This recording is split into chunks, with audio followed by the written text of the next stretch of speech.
Okay जी, बिस्मिल्लाहिर्रहमानिर्रहीम। अभी ना हम कुछ आयरन इंडिसेस जो आयरन की तरफ से इशारे आते हैं, ठीक है, इंडिकेशंस आती हैं, उसके ऊपर जो है ना एनीमियाज़ को करेंगे। ऑलमोस्ट फोर्थ वीडियो यार अपलोडिंग में मसला हो रहा है, बहुत मुश्किल से अपलोड हो रही है। पाकिस्तान का इंटरनेट से मैं बहुत ज़्यादा ना तंग आ चुका हूँ।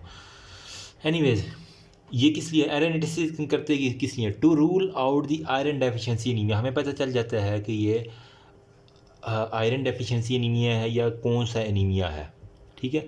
तो ये आयरन एंटीसी, इसके अंदर सबसे पहले हमने ना आयरन का टोटल काउंट कितना है वो देखना है, बॉडी का टोटल आयरन कितना है, आयरन मैन।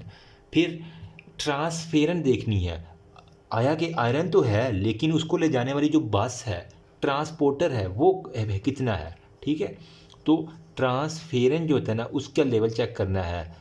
मतलब बॉडी ने खा तो लिया, हमने डाइट में ले तो लिया, लेकिन आगे कोई इसको ट्रांसपोर्टर ही नहीं है, इसे बस ही नहीं मिल रही, बेचारा टर्मिनल पे खड़ा खड़ा मर रहा है, मर रहा तो नहीं है ना। तो ट्रांसफेरन का लेवल भी हमने चेक करना है। फिर अब जहाँ से टर्मिनल के ऊपर से भी ले जा गए हैं, ठीक है, उसको गोदाम में स्टोर भी तो करना है ना। तो हमें मंजिल पे ले जाकर छोड़ थोड़ी नहीं देना, चूहे खा जाएंगे उसे। उसको हमने किसी मंजिल के ऊपर गोदाम के अंदर जाके स्टोर करना है, तो हमने फेरेटिन का लेवल चेक करना है कि जो कि आयरन की स्टोरेज के अंदर इन्वॉल्व होता है। तो ये तीन चीज़ें जो है ना वो आयरन इंडिसेस करवाती हैं। फिर हमारे पास अनकॉन्जुगेटेड बिलो रिबन जो होता है ना, मतलब हम मुख्तलिफ जो है ना वो वेरेसिस इंडिसेस जिसे हम कह रहे हैं ना, सबसे पहले वेरेसिस इंडिसेस जो है ना, इसके अंदर आपको बुक के अंदर मैं दिखाता हूँ अभी।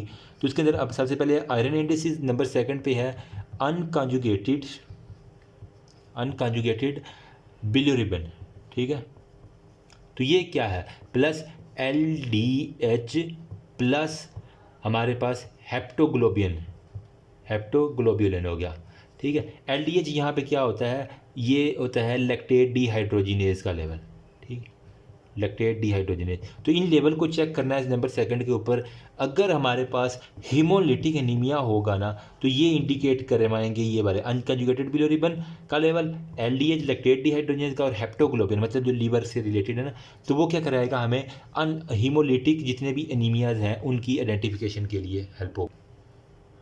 देन जल्दी से बता दूं, विटामिन B12, ठीक है, प्लस फोलेट, मतलब फोलिक एसिड, मतलब विटामिन B9 जो होता है ना, ये किसके लिए हमारे पास होता है? ये हमारे पास मिगेलो ब्लास्टिक जो होता है ना वो एनीमियाज को देखने के लिए होता है। फिर हमारे पास एक टेस्ट होता है